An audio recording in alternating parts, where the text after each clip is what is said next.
you can see, I'm back in my room in my usual surroundings, and what I really miss about not being on the trip and being back is the level of freedom that we had on the trip. Like, road tripping, campervan style of travel is really the best way to go for the experience and just getting about the place and seeing everything. Scotland is a really small country if you really think about it. Like, the main last trip I did road tripping was Australia. I was thinking, oh god, it's going to take me 6 hours or whatever, because you were driving 6 or 8 hours in Australia.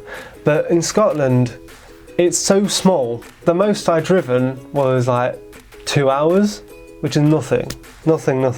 The main piece of advice is to look at your surroundings, take in everything, and the one big thing is don't use a sat-nav. I'm all for using the old school maps, and especially if you've got a travel buddy like I had Lily, you can like really trust and rely on that person just to check that you're on the right route. You sort of know the idea of the route you go in, gets you to look at signs, but that also gets you to look around and what you're driving past. Like, one time we just noticed a sign for a huge waterfall. We didn't know what was there or whatever, and it turned out to be this giant cascade waterfall straight through the middle of this little village, and it was really something to see, but we had never heard about it or knew of it. So it's definitely worth look at your surroundings, like get round and just experience things. It is the sense of adventure, going into the unknown and discovering, making your own little discoveries for yourself. And also using a map, old school map system, it gets you to talk to locals and talk to people. Like, you're gonna get lost. That's the whole experience of traveling and using maps. But when you get lost, it makes you talk to people and talk to locals, and they know the area better, much better than any travel guide. And they can tell you little places to go and places to stay for the night. And taking the wrong turn, we came across and discovered a derelict mansion, like a haunted mansion, big huge house that we could stop and have a look at and explore. Then the next thing, 2 old ladies that lived in the cottage up the road were tottering, going for their late night walk, and stopped and told us the full history of this building. We were asking them where we could free camp, and they told us about this first place. It says, oh yeah, it's fine there, some open land there. Anyway, it turns out the bridge we were looking for was actually destroyed 2 years ago in a storm or a flood or something, they said. It was an old ancient stone bridge that just crossed the little river. It's not there anymore, but they've since built a modern one further down, which they told us where to go. So it was great. So just remember, guys, always think that local knowledge is the best. So ask people. If you get into trouble, ask people. If you don't know anything, ask people. Or even if you just want to know things that other people won't know, like, it's fantastic.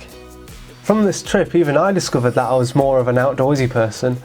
I didn't realise how much I would enjoy it. I knew all the practices, but I never done it properly, like properly camped out in the wild in a camper van or whatever. So it was putting everything that I knew, everything that I learned into practice, and I just loved every moment of it. Yeah, it's definitely a thing for me. But obviously for other people doing this sort of trip, is like, you don't have to do what I did. If you want the luxuries of a motorhome caravan thing, you can always go around at the caravan parks. They're everywhere. So now I'm going to just list a few pros and cons of the trip that I did from my experience, and so then you know whether this is the style of travel for you. So let's have a look.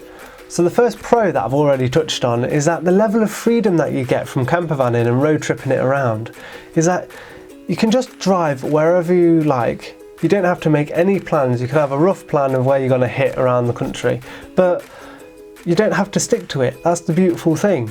That's what sets it apart from if you're doing it like a backpacker on a coach trip, on like one of these Greyhound bus things that somewhere around the world. You have to get on the coach in Edinburgh, and then you arrive in the town. You miss all the bit in between. And the nice thing, even if it's just a driving holiday and you're staying in accommodation, you can drive all this and then stop there for a scenic picture, stop here, do a hike around somewhere. And that's the beautiful thing. You are on the road to discovery.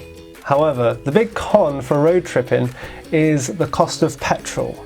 And it's no joke, it's going to be expensive. Whatever you do in a car, you're going to use the petrol, you've got to pay for it. But then again, doing Scotland, it's a small country. We actually saved a lot of money. We thought we budgeted more money, but we didn't have to use it. It's one of those things.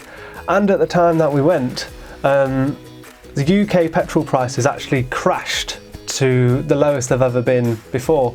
And at the minute, actually, they're the lowest they've ever been in the UK. So this year, if you're watching this year, you get out there and do a road trip because it's the cheapest time to do one. The price of oil has gone crazy. It's great. A pro would be that you could do what the hell you want. So the thing is, with backpacking, you're not camper vanning. You would have to carry all of your kit on your back if you didn't have a base. But if you've got a base, you can drop your kit off and then go around sightseeing for the day. But in a camper van, your base is on wheels. You can take it around with you and take as much stuff as you like. So that means food, and you've got a place to stay for the night. Everything, you don't have to think about anything. You just enjoy the trip. That's the beautiful thing about it. You're not thinking of where you're going to sleep or what you're going to eat at night, because you've got a snack in the back. It's great. And it frees you up from like pre-booking in advance and having to stick to a regimented, oh, we've got to camp here, we've got to stay here in this hotel because we've booked it a month in advance, where you're tying yourself down. And I like the type of travel that you don't tie yourself down and just travel. Now, a con that is not for the faint-hearted, this may turn a lot of girls off, a lot of people off, is that in the camper we had no facilities, literally nothing. So we had no toilet, no bathroom. All we had is like some drinking water and some water to pour over your hands to wash. And that's why we chose to camp like near lochs and near rivers. We were fine, like I washed my face, did my morning routine in them. My only worry was the toilet, because I am a toilet morning man. Let's just say, I like my morning facilities. However, we soon discovered after the first day that 5 minutes down the road, there's always a public toilet, especially in Scotland. It's not everywhere, but it's in Scotland.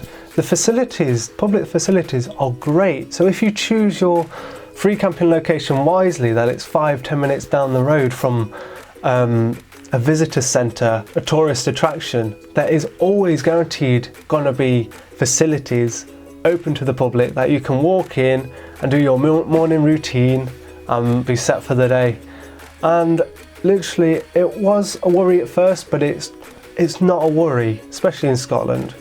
Just be mindful, make a note of the night before of where your facilities are, then you're not worrying for the next day. You know. Now, a big pro, which is probably just me personally, but I really wanted to go free camping. And free camping and camping in the wild, which basically means not on a campsite, you just park up and choose any location. And especially in Scotland, we found so many possible places. Before the trip on the first day, I was a bit worried that we're going to spend half the holiday just searching for somewhere to camp. But it wasn't the case. It only took us like half an hour at the max. And also what I was saying about talking to the locals, they're more than happy to help you with like, they know a little secluded place down at the bottom there or in the forest where you're not going to get disturbed and everywhere we went, we had it all to ourselves. It was like our own little camping spot. And you're allowed to do whatever you like, as long as it's respecting the environment or the community. You know, you're not just doing stupid shit. Basically leave the place that you've camped as you found it. That's all they ask, like take your rubbish with you and stuff. It's easy enough to do, especially in a car. You just have a rubbish bag, chuck it all in there and off you go. But you get to camp in some of these most beautiful places that no one else has ever like slept over or stayed for the night, and being out in the wild. And whoa, one thing is that it's pitch black, like the most dark I've ever seen it. So make sure you have a head torch or something like that. Your eyes adjust and you can see the stars for miles, and oh, it's great. Another con would be you're living out of a car, so you've got to make that space work. I mean, our camper car thing, the back seats was actually a dining area that you made into a bed. But we didn't bother with that, we made it up into a bed and kept it as a bed. The back bit is where you store everything. Opposed to like backpacking, you've got loads more room and it's a mobile base, so it's great. A pro would be that it's a very inexpensive and cheap way to travel, especially if you're a group of mates. Like, it's perfect. Scotland is perfect for a group of lads coming from England or Wales or whatever. Like, say there's 4 of you fitting into a car and you can split all of the costs, just the food and the petrol. That's all you need. And it's a very cheap holiday. A con would be that it's a lot of driving for one person. So, I mean, on our trip, I was the only driver, so I did all the driving, but it's not much of a big deal because I like driving.